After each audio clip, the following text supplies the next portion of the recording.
โอ้ใบนี่เอา บองđi đâu bong หน้าเอาเคยได้มาอยู่บน ใครกระดาวเดียวเลย ใครมอกกรอบlàm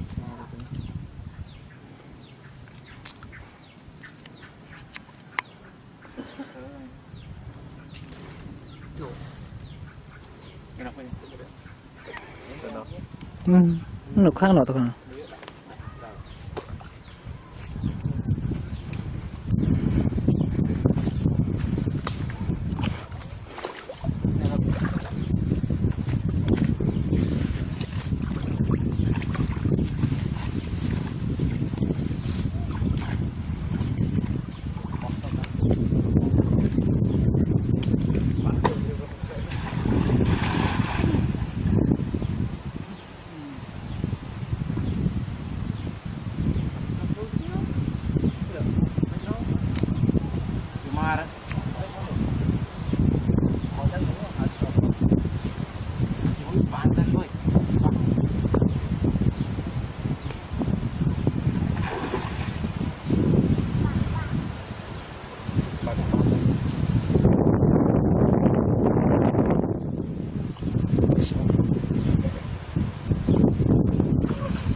Chưa đeo kia luôn, rụi bàn ló tray thông.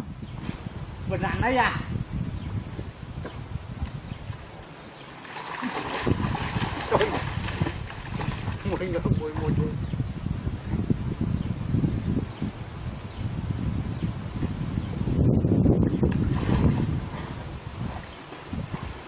Nghe không con?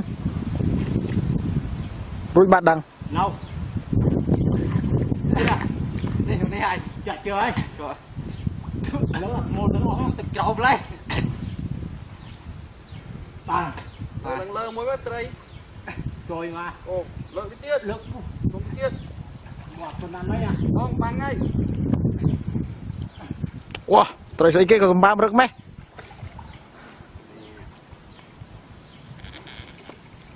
Vào chặt.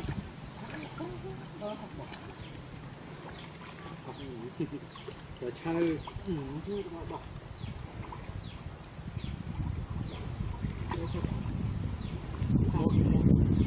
Chập cho rồi ba đây. bóng đơn đi bóng camera bóng Anh thế, chân tàu á.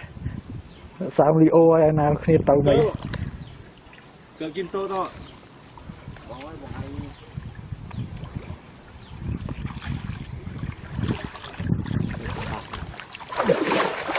Chập bao. Tray nó khlang sẵn ấy mà chứ. con chụp bạch co bên ngọt vào đây Vậy ngon đấy. Cạch co.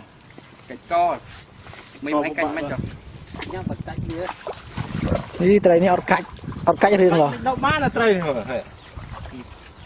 bóng mới vô bóng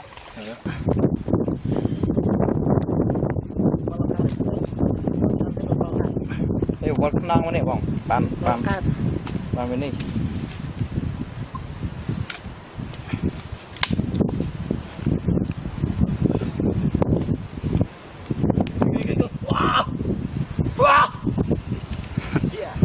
nó mệt tiền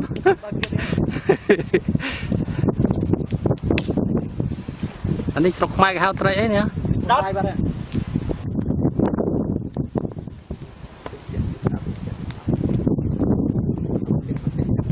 kia nó ác lâu vẫn nâng Lượt con viên luôn. Con viên. Lọt lại. Lọt mơ cái này.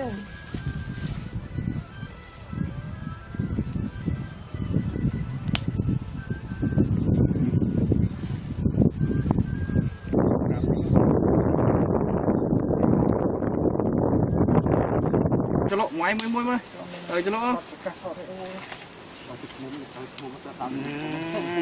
Biết mấy bọc ốn. mai nè nè nè mình tay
Chốt á.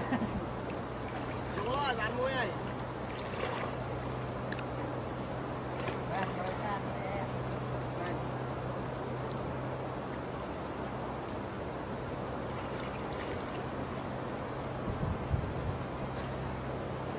không chỗ bao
bắt ăn mày chứ nè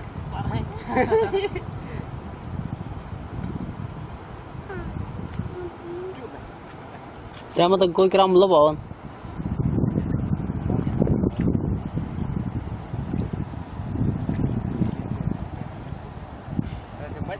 Tại một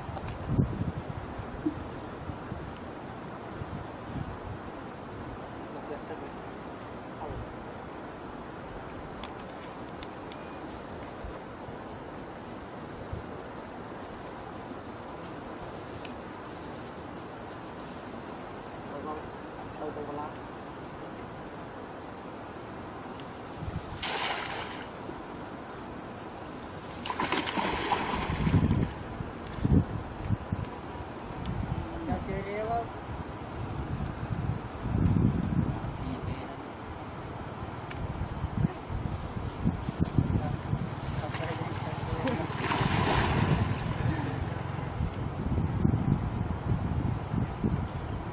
bắt ăn mấy chứ nè. Bắt hết.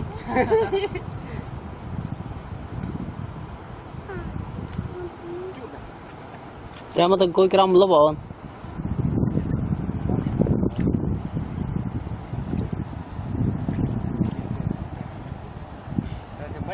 Tại một con đó từ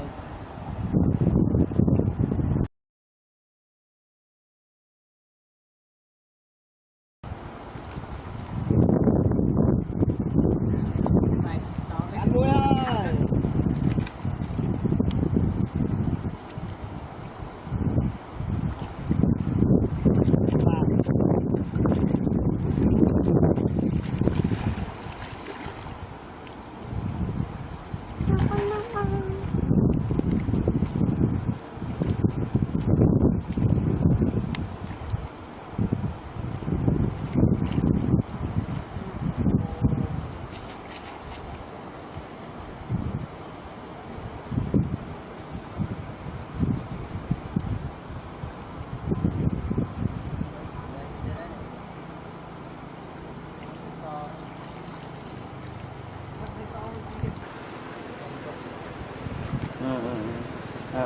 Ada logonya.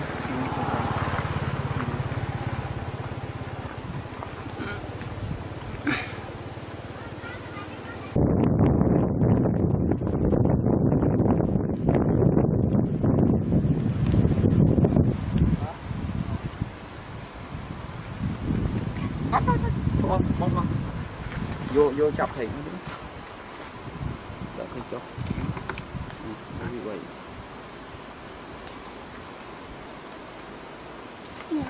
Cầm ly, à.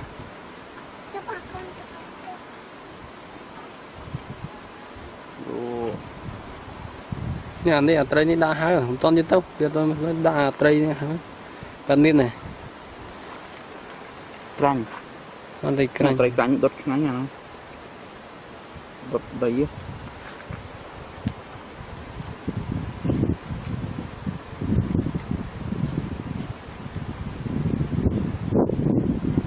cái kia mình đai mi tiệt ở đây, ô nó mình đai mi tiệt đây bao giờ này mình ban đây đai đây, đốt đây đai tiệt hái không, đau bao nhiêu, nè làm đến nó đau bao nhiêu, Trai cánh. thì cần này thành đai đó đây bao giờ này mình Ini trai cánh. một đai khăn xịt đây đó.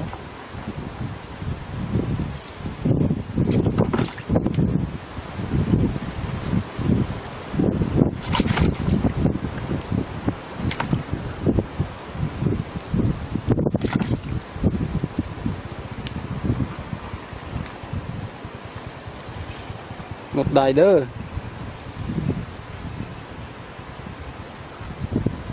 Ini một đuôi vậy. một bát à Ăn chọc. Đạo lên cuộc lên. Đạo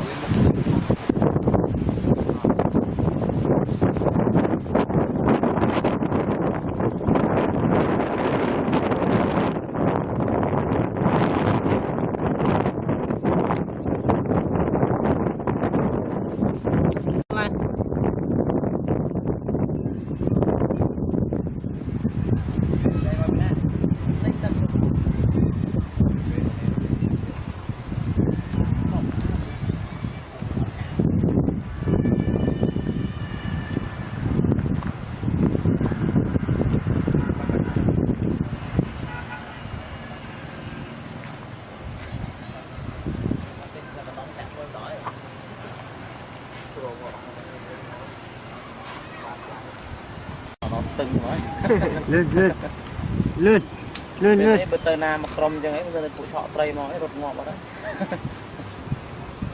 phải từ lưới mất đây à anh mới thọ tiết đâu có một cái không nào tao dạ được gói khơi một nhóm tinh đi vào đấy ý thơ mơ về ha cái bông tan ngô của nó mất các bạn anh đi ăn tây đó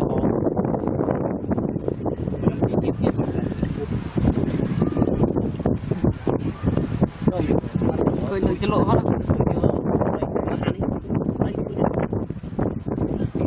luôn năng vậy Nhìn nè. ôi lỗi lỗi